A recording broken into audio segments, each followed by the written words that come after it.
Georges Beaufort a décidément toujours des idées ridicules. Il voulait aller à Crosby Beach prendre le frais.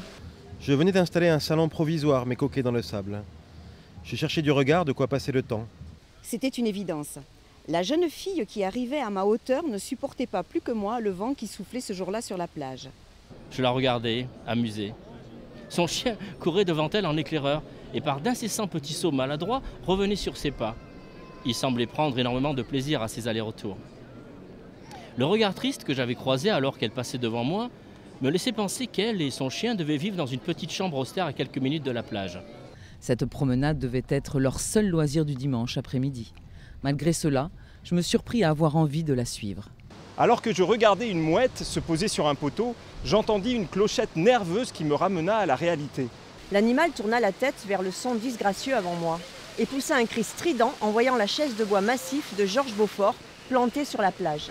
Faut dire qu'il s'enfonçait lentement, un peu plus à chaque fois qu'il s'agitait. Et cela semblait amuser la mouette autant que moi. Mon lourd maître m'appelait souvent au secours pour l'aider à remettre son radeau à flot.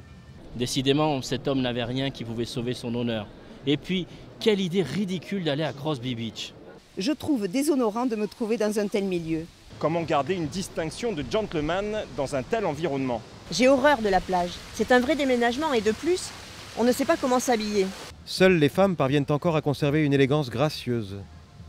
Pour fuir au maximum le soleil qui teinterait leur peau immaculée, elles se protègent. Elles se recouvrent presque entièrement de parures brodées blanches. Leurs ombrelles de dentelle de Calais se confondent de blancheur aux voilures des galions espagnols ou portugais qui traversent parfois notre horizon. J'aime à penser que comme ces fiers navires inaccessibles, les femmes dissimulent, elles aussi, hors de nos regards, des trésors cachés, précieux et satinés. Les enfants, tout de blanc vêtus, également jouent au ballon ou au cerceau.